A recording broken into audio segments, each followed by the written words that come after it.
Selective study programme की बात कर रहे हैं, जहां पे हम 6 से टेस्ट लिखें तो क्या हमें इन सारे टॉपिक से फुल मार्क्स आ जाएंगे। अब स्टार्ट कर रहे हो और आपको गेट अगले साल का लिखना है कि भैया अगर टाइम है तो पूरा पूरा पढ़ो, अच्छे से पढ़ो, डिटेल में पढ़ो, क्योंकि हर टॉपिक कहीं ना कहीं दूसरे से इंटरलिंक्ड होता है। Hello everyone, good morning, good afternoon and good evening. My name is Vishwadeep और आपका स्वागत करता हूं पीडब्ल्यू गेट वाला चैनल पे।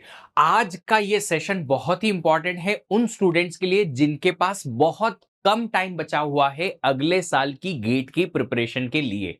फिर से याद दिला दूं, उन स्टूडेंट्स के लिए ही इंपॉर्टेंट है जिनके लिए बहुत कम टाइम बचा हुआ है गेट की प्रिपरेशन के लिए और वो चाहते हैं कि गेट की प्रिपरेशन वो करें और जितना ज्यादा से ज्यादा मार्क्स ला पाए वो लाएं। तो ये सेशन में हम बात करने वाले हैं वो सारे इंपॉर्टेंट टॉपिक्स के बारे में जिनसे हर बार लगभग गेट में एक क्वेश्चन आता ही आता है। अब देखिए, हम यहां पे सिलेक्टिव स्टडी प्रोग्राम की बात कर रहे हैं, जहां पे हम हर एक सब्जेक्ट के सिर्फ वही सब्जेक्ट, वही टॉपिक्स पढ़ेंगे जो कि इंपॉर्टेंट है, ताकि हमें वहां से मार्क्स आ पाए। ऐसे टॉपिक जिनसे 4 साल में एक क्वेश्चन आता है या 5 साल में क्वेश्चन आता है, इस साल आएगा या नहीं आएगा इसकी प्रोबेबिलिटी नहीं पता हमें, तो उन टॉपिक को यहां इंक्लूड नहीं किया गया है। तो इसका क्या मतलब है, अगर हम ये सारे टॉपिक्स पढ़ के जाएं, अच्छे से प्रैक्टिस करें और फिर अच्छे से टेस्ट लिखें तो क्या हमें इन सारे टॉपिक से फुल मार्क्स आ जाएंगे? गारंटी नहीं है, बट सफिशिएंट है कि आप उन सब्जेक्ट्स के जो टॉपिक्स मैं बता रहा हूं उन टॉपिक से क्वेश्चन अटेम्प्ट करने लायक तो बन ही जाओगे। और अगर आपने बेहतरीन प्रैक्टिस की, खूब सारी मेहनत की इन टॉपिक्स पे, तो आप कहीं ना कहीं टॉपर में भी आ सकते हो। अब देखो, एक कॉशन मैं बताता हूं before I start the session. Caution ये है कि सब बच्चों को इन टॉपिक्स के पीछे नहीं भागना है। ये टॉपिक्स इसलिए बताए जा रहे हैं कि मान लो अगर आप गेट की प्रिपरेशन अब स्टार्ट कर रहे हो और आपको गेट अगले साल का लिखना है, तो आप क्या करोगे? अगर आपके पास 5-6 महीने ही बचे हुए हैं तो पहले कोई भी कोर्स आप पढ़ोगे तो इन टॉपिक्स पे ध्यान दोगे जो मैं यहां बता रहा हूं। फिर जब आपका कोर्स सारे सब्जेक्ट्स का फिनिश हो जाएगा, इंपॉर्टेंट टॉपिक्स का, और आपको लगता है कि और कुछ टॉपिक्स हम ऐड ऑन कर सकते हैं, तो फिर आप इजी कोर्सेज के और टॉपिक्स को ऐड करते रहिए अपनी पूरी प्रिपरेशन में, साथ में प्रैक्टिस और रिवीजन करते रहिए। ऐसा प्लान कर सकते हैं। पर हां, एक और बात बता दूं कि एक तो इंजीनियरिंग स्टूडेंट ऑलरेडी आलसी होता है, ऊपर से मैं और आलसी बात बता रहा हूं उनको कि कम ही पढ़ो पर अच्छे से पढ़ो। तो एक बात समझिएगा और सुनिएगा, एक्चुअल में रियल में जिनके पास कम टाइम है कि कॉलेज या ऑफिस के साथ बहुत मुश्किल है कि हम हार्डली 2 से 3 घंटा ही पर डे निकाल पाते हैं सर, उसमें फिर क्या करें? उन्हीं बच्चों के लिए है जो निकालना नहीं चाहते, उनके लिए नहीं है। कि आपके पास है तो 7-8 घंटे पर पढ़ाई खाली 1-2 घंटे ही कर पा रहे हैं, क्यों? क्योंकि मन नहीं लगता हमारा। तो फिर उन स्टूडेंट का तो कुछ ही नहीं होना है। आपको समझ में आएगा इस बात को लेके कि भैया अगर टाइम है तो पूरा पूरा पढ़ो, अच्छे से पढ़ो, डिटेल में पढ़ो, क्योंकि हर टॉपिक कहीं ना कहीं दूसरे से इंटरलिंक्ड होता है। और अगर दो टॉपिक का मिक्स करके और टॉपिक का क्वेश्चन बना दिया गया तो फिर क्या करोगे? इसलिए सारे टॉपिक पढ़ो, अच्छे से पढ़ो, डिटेल में पढ़ो। अगर टाइम है तो पढ़ो, क्योंकि ये आप ही के करियर का सवाल है। चलिए, सबसे पहले सिलेबस में यहां पे आपको दिखा देता हूं। सिलेबस में हमारे पास ये सब्जेक्ट्स हैं, मैथमेटिक्स और डिस्क्रीट मैथमेटिक्स मिला के हमारे पास टोटल 13 मार्क्स बनते हैं। अब इन 13 में से मैथ का कितना, डिस्क्रीट मैथ का कितना, हर साल बदलता रहता है। इंजीनियरिंग मैथ और डिस्क्रीट मैथ मिला के 13 है। कुछ 6-7 मार्क्स का वेटेज हर साल दोनों का बराबर लगभग होता है। एप्टीट्यूड 15 मार्क्स का होता है। इसका मैं कोई भी इंपॉर्टेंट टॉपिक नहीं लाया हूं, क्योंकि एप्टीट्यूड जो है प्रैक्टिस के साथ ही इंप्रूव होता है। हर बार कुछ नया ही क्वेश्चन आता है और आप जितनी प्रैक्टिस करोगे उतना आपको यहां से मार्क्स आने की प्रोबेबिलिटी बढ़ जाती है, पॉसिबिलिटी बढ़ जाती है। तो इसके टॉपिक्स में यहां पे कवर नहीं कर रहा हूं, क्योंकि इसमें कुछ इंपॉर्टेंट ऐसा है नहीं कि यही पढ़ लोगे तो क्वेश्चन आ जाएगा। कहीं से भी कुछ भी उठा के क्वेश्चन पूछे जा सकते हैं यहां पे। हाँ, डेटा स्ट्रक्चर और प्रोग्रामिंग अच्छा खासा वेटेज है, 11 to 13 मार्क्स का। एल्गोरिदम करीबन 4 to 6, कभी ऊपर भी चले जाता है, कभी नीचे भी आ जाता है। Digital logic 4 to 6, computer organization architecture 9 to 11, कभी कभी 6-7 मार्क्स, कभी कभी 13 मार्क्स पे भी पहुंच जाता है इसका weightage. Computer theory of computation 7 to 9 marks, compiler design 3 to 5, DBMS 4 to 7, OS 7 to 9, CN 6 to 8। ये एवरेज है पिछले 5-7 सालों का। ये मार्क्स वेरी करते हैं इधर से उधर, बट इस टाइप का कुछ वेटेज हर एक कोर्स का होता है। अब बात करते हैं इंपॉर्टेंट सब्जेक्ट्स, इंपॉर्टेंट टॉपिक्स का। तो पहला जो हमारा सब्जेक्ट है वो है कंप्यूटर ऑर्गेनाइजेशन आर्किटेक्चर। डर बहुत लगता भैया इससे बहुत स्टूडेंट्स को बहुत डर लगता है, बट कोई बात नहीं बेटा, मैं पढ़ाऊंगा, अच्छे से समझाऊंगा। इन तीनों टॉपिक में से ये पाइपलाइनिंग वाला टॉपिक तो मैं अभी यूट्यूब पे भी करा रहा हूं। तो आप अगर वो 7-8 लेक्चर्स, हार्डली 9 लेक्चर होंगे ज्यादा से ज्यादा, 9 लेक्चर्स अगर 1-1 आवर ईच के देख लिए तो आपके 2 मार्क्स पक्के हैं। मैंने ये कहा भी उस टाइम पे भी, यहां भी कह रहा हूं। कैश मेमोरी अगर आपने पढ़ लिया, लगभग हर साल, लगभग क्या, आते ही आता है एक क्वेश्चन कैश मेमोरी का, आता ही आता है, पाइपलाइन का आता ही आता है। और पिछले 5-6 सालों में एक ट्रेंड देखा गया है कि एक छोटा सा टॉपिक है 4 घंटे में, 5 घंटे में कवर हो जाएगा, floating point representation and arithmetic. इससे भी हर साल एक क्वेश्चन आ ही रहा है। तो आप इस पर्टिकुलर टॉपिक को भी अच्छे से पढ़ के जाओ। ये तो बहुत छोटा है यार, 2-2.5 घंटे में काम हो जाएगा। आपको नंबर सिस्टम आना चाहिए उसके पहले, हाँ, बाइनरी हेक्साडेसिमल क्या होता है ये आना चाहिए। तो आप डिजिटल लॉजिक में नंबर सिस्टम पढ़ोगे। फ्लोटिंग पॉइंट रिप्रेजेंटेशन बहुत ही इजी टॉपिक है, और इतना इजी है कि 2 मार्क्स आपके पक्के हैं। यहां से 100% गारंटी पक्के हैं। बहुत आसानी से आसान आसान क्वेश्चन ही पूछे जाते हैं और वो आसानी से बन जाते हैं। चलिए आगे बात करते हैं, डेटा स्ट्रक्चर की बात करते हैं। डेटा स्ट्रक्चर में ट्री सबसे इंपॉर्टेंट है, क्योंकि सबसे ज्यादा क्वेश्चन ट्री नाम के चैप्टर से ही पूछे जाते हैं। ट्री के बाद आता है हैशिंग। पिछले 5 से 6 सालों में लगभग 4 क्वेश्चन हैशिंग के पूछे गए हैं। एक आध क्वेश्चन यहां से एक्सपेक्ट कर सकते हैं। और होता है link list next. Link list से हर साल क्वेश्चन नहीं आता, बट आता जरूर है। तो आप यूं समझ लीजिए कि आपने अगर ट्री चैप्टर पढ़ लिया तो 2 क्वेश्चन यहां से बनेंगे, फिर एक आध हैशिंग से बनेगा, और एक आध क्वेश्चन लिंक लिस्ट से या एरे से बन जाएगा। चलिए, अब एरे क्या है ना, आप सी प्रोग्रामिंग में पढ़ते हैं और यहां भी पढ़ते हैं, तो आप एरे वहां पढ़ लेते हैं, यहां लिंक लिस्ट पढ़ लेते हैं, आपका लीनियर डेटा स्ट्रक्चर लगभग कंप्लीट हो ही जाता है। आगे बढ़ते हैं, important topics of C programming की बात करते हैं। सी प्रोग्रामिंग तो वैसे ही बहुत छोटा कोर्स है, और मैं तो रिकमेंड करूंगा कि आप पूरा पढ़ो। आई विल रिकमेंड कि you study complete, cover full course. और इसको फुल कोर्स पढ़ने में ना गेट के लिए ज्यादा टाइम नहीं लगता। अगर आप गेट के लिए स्पेसिफिकली पढ़ रहे हो ना, तो हार्डली आपको 30 आवर्स मैक्सिमम लगेंगे। 30 आवर्स से ज्यादा इसको गेट के लिए पढ़ाया जाना भी जरूरत नहीं है। गेट की बात कर रहा हूं मैं, है ना। ऑफ कोर्स प्लेसमेंट और नॉलेज के बेसिस पे देखा जाए तो अब मैं 200 घंटे भी पढ़ा सकता हूं सी प्रोग्रामिंग, पढ़ने की जरूरत नहीं उतनी आप लोगों को। तो आप सी प्रोग्रामिंग को सिर्फ 30 आवर्स लगभग पढ़ेंगे, 25 से 30 घंटा, आपका काम बन जाएगा गेट के लिए। और ये इतना छोटा कोर्स है, पर इससे क्वेश्चन डायरेक्टली बनते हैं, इनडायरेक्टली दूसरे कोर्सेस में भी बनते हैं। एल्गोरिदम कोर्स में भी इसका क्वेश्चन आ जाता है कभी कभी, सी प्रोग्रामिंग मिक्स करके। डेटा स्ट्रक्चर सी प्रोग्रामिंग के साथ ही है हमारे पास, तो वहां भी काम आएगा, वहां भी डायरेक्टली कोई क्वेश्चन देखने को मिल जाएगा। पर अगर सी प्रोग्रामिंग ही नहीं पता है तो कहां से करेंगे। और फिर ये लॉजिक का बेस भी है, कंप्यूटर साइंस के लिए C programming is like must. तो ये कोर्स तो मैं बोलूंगा कि आप पूरा पूरा पढ़ो। बट फिर भी अगर इंपॉर्टेंट टॉपिक्स की बात करें, रिकर्शन एंड फंक्शन से क्वेश्चन बहुत आते हैं, फिर स्टोरेज क्लासेस से आते हैं, एरे और पॉइंटर से आते हैं। But my dear students and friends, C programming कुछ ऐसी चीज है जिसमें एक क्वेश्चन को अगर देखा जाए तो वो एक टॉपिक का नहीं दिखता। यहां पे अगर एरे का क्वेश्चन है कि एक एरे दे रखा है, तो एरे के साथ में पॉइंटर भी यूज कर लेते हैं, फंक्शन कॉल भी लगा देते हैं। तो कोई भी क्वेश्चन जो है वो एक ही टॉपिक का है, इसका आइडिया नहीं होता है। तो इसीलिए आप क्या करिए, इसको तो पूरा पूरा कवर करिए और इसके पीवाईक्यू लगा लो। अगर सारे के सारे पीवाईक्यू आपने लगा लिए सारे कोर्स के, सारे टॉपिक के, तो आपसे सी प्रोग्रामिंग बनेगा, क्वेश्चन भी बनेंगे, आसानी से बनेंगे। यहां पूरा प्रैक्टिस का ही खेल है बॉस, और कुछ भी नहीं है। चलिए आगे बढ़ते हैं, एल्गोरिदम की बात करते हैं। एल्गोरिदम फिर अगेन, ये तो यार लाइफ लॉन्ग पढ़ने वाली बात है। गेट के लिए अगर टाइम नहीं मिलता है तो मैं बोलूंगा कि गेट खत्म होने के बाद पढ़ना। डेटा स्ट्रक्चर एल्गोरिदम तो पूरा पूरा डिटेल में पढ़ना, क्योंकि लाइफ में आगे काम आएगा। मास्टर्स में जाओगे वहां कोर्स मिल जाएगा तुमको इसका, फिर प्लेसमेंट के लिए मास्टर्स में जाओगे वहां पे एल्गोरिदम्स की जरूरत पड़ेगी, फिर जॉब चेंज करने के लिए 2-3 साल बाद अगर एक्सपीरियंस लेने के बाद आप जॉब स्विच करना चाहते हो, वहां एल्गोरिदम्स की जरूरत पड़ेगी। तो डेटा स्ट्रक्चर एल्गोरिदम तो आपको लाइफ लॉन्ग काम आएगा। काम करोगे ऑफिस में, वहां भी कोड लिखते वक्त हो सकता है इन सारी चीजों की जरूरत पड़े आपको। तो ये तो ऐसा कोर्स है जो आपको आगे पीछे पढ़ना ही है, तो गेट के साथ पढ़ो या गेट के बाद पढ़ो, पर पढ़ना जरूर है। इंपॉर्टेंट टॉपिक्स की बात करें, कॉम्प्लेक्सिटी एनालिसिस होती है, कैसे कॉम्प्लेक्सिटी निकाली जाती है, हर बार एक क्वेश्चन आ ही जाता है।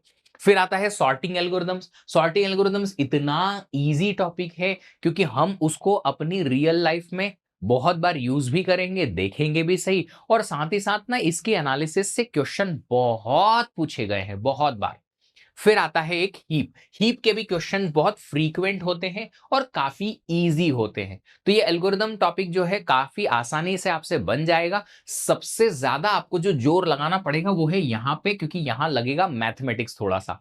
तो मैथमेटिक्स का जो आपका ज्ञान है, नॉलेज जो है, रिकरेंस रिलेशन एटसेट्रा, वो सब आपको जो है यहाँ पे देखना पड़ेगा। तो ये कॉम्प्लेक्सिटी एनालिसिस थोड़ा एक्स्ट्रा प्रैक्टिस के साथ में आप इंप्रूव करेंगे, आपको 2 मार्क यहां से पक्के मिनिमम मिनिमम मिल ही जाएंगे।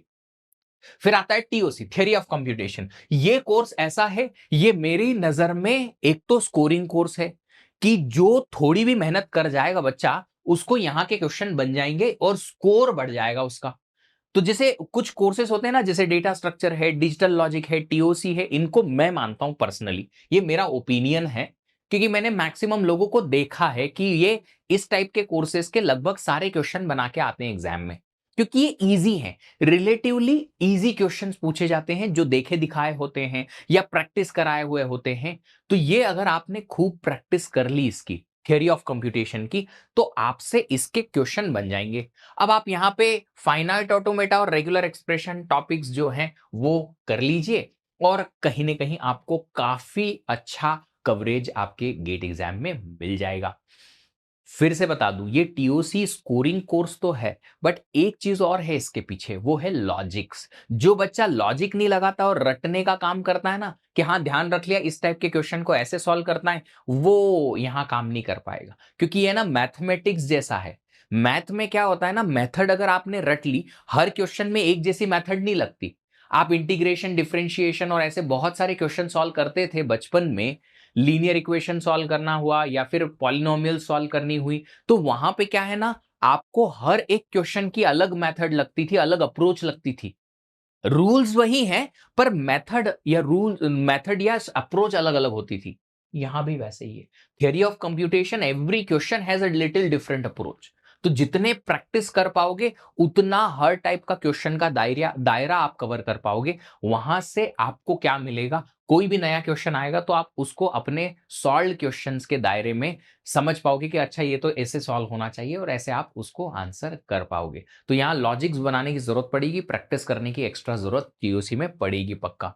फिर आता है DBMS. DBMS one of the easiest course है सिस्टम्स फैमिली का। सिस्टम्स फैमिली मतलब सिस्टम कोर्सेस होते हैं ये, COA, OS, DBMS, compiler design. ये सारे सिस्टम से रिलेटेड है कि कंप्यूटर सिस्टम कैसे काम करता है और अंदर कैसे क्या चीज चलती है, उससे रिलेटेड। और सबसे इजी कोर्स है चारों में से ये। और उनमें क्या है, मेनली एक क्वेश्चन तो आपको क्वेरी का आएगा आएगा, रिलेशनल अलजेब्रा या फिर एसक्यूएल का एक क्वेश्चन पक्का आएगा। हो सकता है दोनों से एक एक क्वेरी भी आ जाए आपके पेपर में, हो सकता है, बट एक क्वेश्चन या तो एसक्यूएल क्वेरी का आएगा या फिर रिलेशनल अलजेब्रा की क्वेरी का आएगा 100%। तो ये प्रैक्टिस कर लो, कुछ 10-12 घंटे का एसक्यूएल, 10-12 घंटे का आपका रिलेशनल अलजेब्रा, और काम आपका बन जाएगा। 20-25 घंटे में आप प्रैक्टिस करके और इनका खेल आराम से खत्म कर सकते हैं। फिर आता है इंडेक्सिंग। इंडेक्सिंग से रिसेंट में कुछ अच्छे क्वेश्चन आए हैं, ये भी बहुत ज्यादा यूनिक नहीं है। इसमें क्या है ना, लिमिटेड नंबर ऑफ टॉपिक्स हैं, 3-4 टाइप की इंडेक्सिंग है। इंडेक्सिंग के 1-2 टाइप के अलग अलग वेराइटी के क्वेश्चंस हैं, वो सारे आप सॉल्व कर लो, आपका खेल खुश, आप खुश, और खेल भी बन जाएगा आपका। फिर आता है नॉर्मलाइजेशन। अब ये सिर्फ नॉर्मलाइजेशन नहीं है, मैं इसमें काफी और चीजें ऐड करूंगा यहाँ पे आप समझ लीजिए, ये है रिलेशनल डेटाबेसेस। रिलेशनल डेटाबेसेस जहां पे आप कीज निकालना देखते हो कि किसी गिवन रिलेशन का की कैसे निकलता है। फिर कीज निकालने के बाद नॉर्मलाइजेशन मेथड्स लगती हैं, 1NF, 2NF, 3NF तक, BCNF भी आता है। फिर नॉर्मलाइजेशन के अलावा यहाँ पे लॉसलेस लॉसी डिकम्पोजिशन आता है, फिर यहाँ पे डिपेंडेंसी प्रिजर्विंग डिकम्पोजिशन आता है। ये सब पूरा अगर आप यहां पे देखोगे तो ये अच्छा खासा कवरेज है, बट टॉपिक्स बहुत आसान है। ये सबसे आसान टॉपिक है किसी भी कंप्यूटर साइंस स्टूडेंट के लिए, और बहुत आसानी से इसका क्वेश्चन भी बनता है।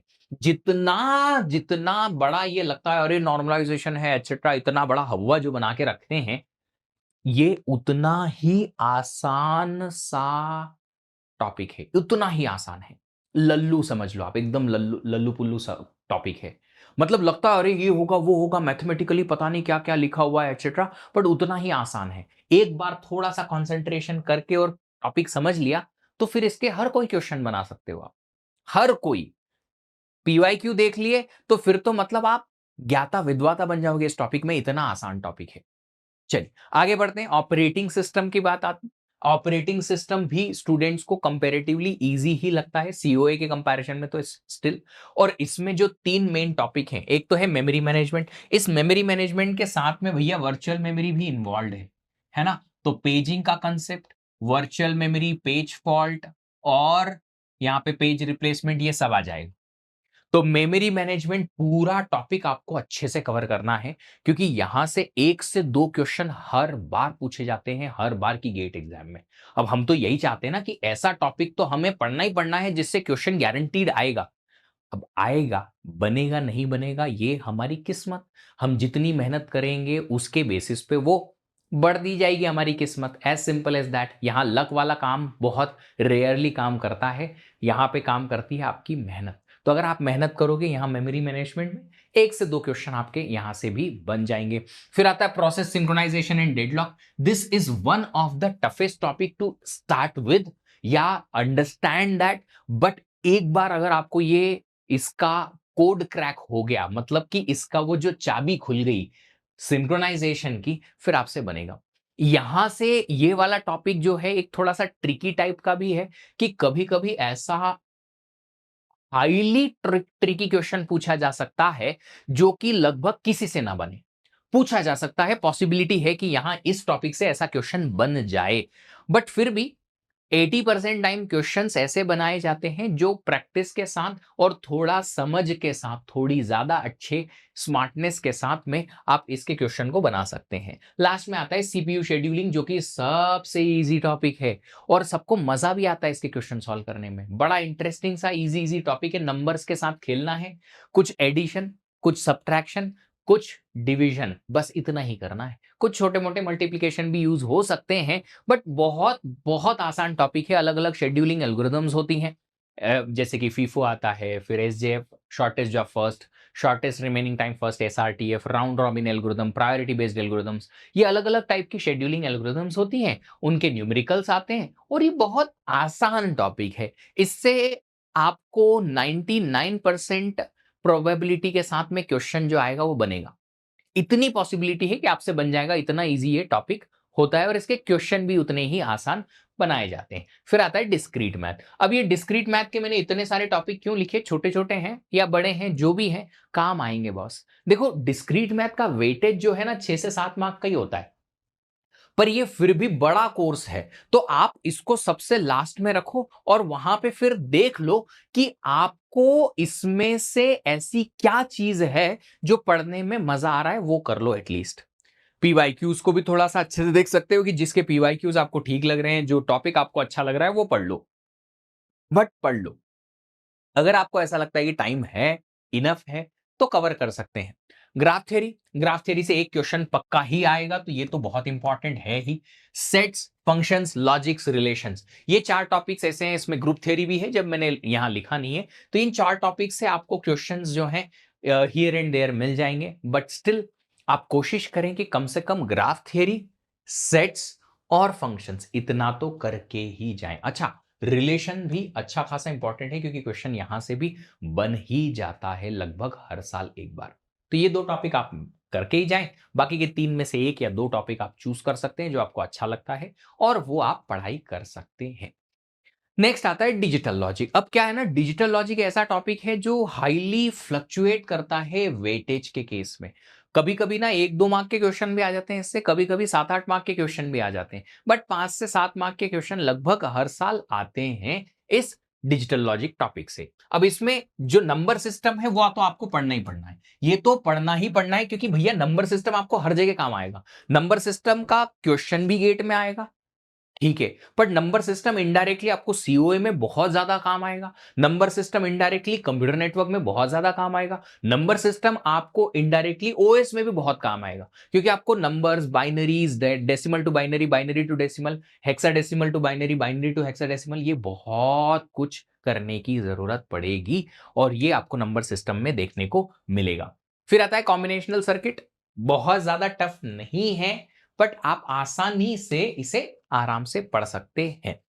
चलिए आगे बढ़ते हैं, कंप्यूटर नेटवर्क की बात करते हैं। कंप्यूटर नेटवर्क बहुत बड़ा टॉपिक है, बहुत बड़ा सब्जेक्ट है। मोर देन 100 आवर्स भी इसको पढ़ाया जाए तो भी लगेगा कि हाँ यार ये बहुत बहुत नहीं हुआ है। याद कुछ बहुत कुछ रखना पड़ता है इसमें, और इसके लिए आपको दबा के मेहनत लगेगी, खूब तगड़ी मेहनत लगेगी।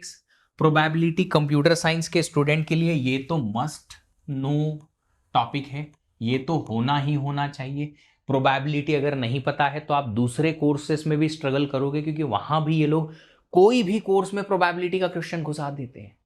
कहीं भी आप डीबीएमएस समझ लो, ओएस समझ लो, डेटा स्ट्रक्चर समझ लो, एल्गोरिदम समझ लो, आप कोई भी टॉपिक ले लो, हर जगह पे प्रोबेबिलिटी आएगी ही आएगी। तो ये तो आपको मस्ट नोन टॉपिक होना चाहिए। 11th 12th में भी पढ़ते हैं, थोड़ा एक्स्ट्रा मेहनत कर लोगे तो यहां काम बन जाएगा। फिर है आपके पास लीनियर एल्जेब्रा। लीनियर एल्जेब्रा क्या कहता है? लीनियर एल्जेब्रा कहता है कि आपको मैट्रिक्स का एक क्वेश्चन पक्का आएगा, तो आप यहां पे मैट्रिक्स नाम का टॉपिक जो है वो पढ़ लीजिए, आपको डेफिनेटली काम आएगा। और आता है लिमिट थ्योरीज। लिमिट्स जो है वो आपको अच्छे से समझ में आ जाएंगी, तो एक आध क्वेश्चन यहां से भी बनने के हाई चांसेस होते हैं। मैं फिर से रीइटरेट कर दूं आप सब लोगों को कि दोस्तों ये टॉपिक मैंने सिर्फ और सिर्फ ये सेशन मैंने सिर्फ और सिर्फ इसलिए बनाया है ताकि आप सब लोग जो हैं वही स्टूडेंट्स इनसे बेनिफिट करेंगे या होंगे इस पर्टिकुलर सेशन से, जो रियल में स्ट्रगल कर रहे हैं टाइम क्रंच को लेके, जो क्रंच खुद से हो रहे हैं, मेहनत कम करना चाहते हैं और बोलते हैं सर इतने टॉपिक इनफ हैं, हम गेट में क्रैक कर लेंगे एटसेट्रा, उनके लिए नहीं है। क्यों? क्योंकि अगर आपके पास टाइम है तो उसको यूटिलाइज करो। आपके पास अगर टाइम है तो फिर आप कम में क्यों सेटल हो रहे हो? सिर्फ इतना करने से गारंटी नहीं है कि आपके अच्छे मार्क्स आ जाएंगे। हो सकता है आपका जो अंडरस्टैंडिंग लेवल है, आपकी जो प्रैक्टिस लेवल है, आपकी जो प्रॉब्लम सॉल्विंग है, आपकी जो स्पीड है, आपका जो सब्जेक्टिव इतना सारा सब कुछ बिहेवियर है जो खुद आपका है, वो इनफ ना हो कि इतने टाइम में यही टॉपिक पढ़ के और आप सारे के सारे उसके क्वेश्चन बना दो। हो सकता है उस दिन एक क्वेश्चन आपके सामने आए किसी नोन टॉपिक का और आपसे तुरंत उसकी अप्रोच ना बने। पॉसिबिलिटी है, मेरे साथ भी बहुत बार हुआ है कि तुरंत ना बने, बाद में सॉल्व किया तो हो गया। तो अगर एग्जाम में ऐसा कुछ सिचुएशन बनता है और हमारे अच्छे खासे number because of that reason cut जाते हैं, तो हम फिर डेफिनेटली रिग्रेट करेंगे कि कोई टॉपिक जो अगर हमें पहले से पता होता तो उसका इजी इजी क्वेश्चन आया था, वो हमसे बन जाता अगर हमने पढ़ लिया होता तो। एक डायरेक्ट डायरेक्ट क्वेश्चन आया पर वो हमें नहीं करना हुआ। क्यों नहीं करना हुआ? क्योंकि वो हम पढ़ के नहीं गए थे। तो ये रिग्रेट हमें लेना ही नहीं है। सोचिए जरा कि अगर आप कोई भी इजी क्वेश्चन छोड़ के आ रहे, कितना दुख होगा। कोई भी बोलेगा ये तो फॉर्मूला लगाना था, क्लासरूम में सॉल्व किया था, ऐसे ही क्वेश्चन आएगा। आप बोलते यार काश मैंने भी ये पढ़ लिया होता। एग्जाम में 11 12th में आपके सेमेस्टर एग्जाम में बहुत बार ऐसा हुआ है। गेट एग्जाम में ऐसा नहीं करना है, क्योंकि यहाँ एक एक मार्क्स की बहुत कीमत है बॉस। एक मार्क्स से आप आईआईटीज की टॉप लिस्ट से बाहर हो सकते हैं, एनआईटीज के अच्छे कॉलेज की लिस्ट से बाहर हो सकते हैं। आप एक मार्क्स से आपके ड्रीम कॉलेज से दूर हो सकते हैं। तो आपको एक एक मार्क के लिए फाइट करनी है, जितनी ज्यादा हो सके उतनी। तो सिर्फ और सिर्फ वो स्टूडेंट जो बहुत ही रियल ज्यादा क्रंच में है, वो सिर्फ इंपॉर्टेंट टॉपिक्स पे ध्यान देंगे। बाकी के सारे स्टूडेंट्स सब कुछ कवर करेंगे। जितना मैक्सिमम कवर कर पाओगे उतना ज्यादा अच्छा है। जितना मैक्सिमम प्रैक्टिस और रिवीजन और टेस्ट सीरीज कर पाओगे उतना ज्यादा अच्छा है, और जितनी मेहनत कर पाओगे उतना ज्यादा अच्छा है। स्टिल अगर आपको ऐसा लगता है कि कुछ कमी है, सेशंस और चाहिए किसी और स्पेसिफिक टॉपिक से रिलेटेड, कोई और ऐसी चीज जिसमें आप स्ट्रगल कर रहे हो और उसके लिए हम आपको हेल्प कर सकते हैं, आप हमें जरूर बताइएगा। गेट वाला पीडब्ल्यू टीम आपके साथ खड़ी हुई है और आपको पूरा सपोर्ट करती रहेगी until you will get your success. अभी पिछले एक महीने में मैसेजेस एंड कॉल्स की झड़ी लग गई है। इतने सारे स्टूडेंट्स मैसेज कर रहे हैं सर आपकी वजह से ये मिल गया, आपकी वजह से ये मिल गया, आपकी वजह से मिल गया, ये मिल गया है। It's all your hard work मैं सिर्फ आपको गाइड कर सकता हूं, मैं बता सकता हूं कि ऐसा कर लो वैसा कर लो। अभी एक स्टूडेंट का कल ही मैसेज आया कि सर आपने कहा था मैथ पढ़ लो, गेट का मेरा पेपर अच्छा नहीं गया, बट फिर भी मैंने मैथमेटिक्स पढ़ा। मुझे आईआईटी खड़गपुर के एआई, खड़गपुर या गुवाहाटी, सब में से तीनों में दोनों में से कहीं एक का है, दोनों में से किसी एक में, I don't remember exactly the name, पर उस कॉलेज में एआई का इंटरव्यू क्रैक करने मिल गया because of the math you told after GATE examination. तो गेट ओके ओके गया था, फिर भी उसे आईआईटी मिल गया टॉप। क्यों? क्योंकि जो मैंने कहा था कि ऐसा ऐसा पढ़ लो, उसने पढ़ लिया। It's just you, and it's all about you. आपकी मेहनत, आपका करियर और आपकी ही पूरी जिंदगी। मैं सिर्फ रास्ता दिखाता रहूंगा और जिंदगी भर आपको सपोर्ट करने के लिए ऑफ कोर्स खड़ा रहूंगा। आप सिर्फ और सिर्फ मेहनत करते रहिए। आपकी जितनी मेहनत होगी उतना अच्छा आपका करियर बनेगा और आपको सबसे ज्यादा इसमें बेनिफिट होगा। See you with new video again in the next session. तब तक अपना ख्याल रखिएगा और कोई भी प्रॉब्लम है तो कमेंट बॉक्स में जरूर ड्रॉप करके जाइएगा। Thank you, have happy learning, have a great day, bye bye.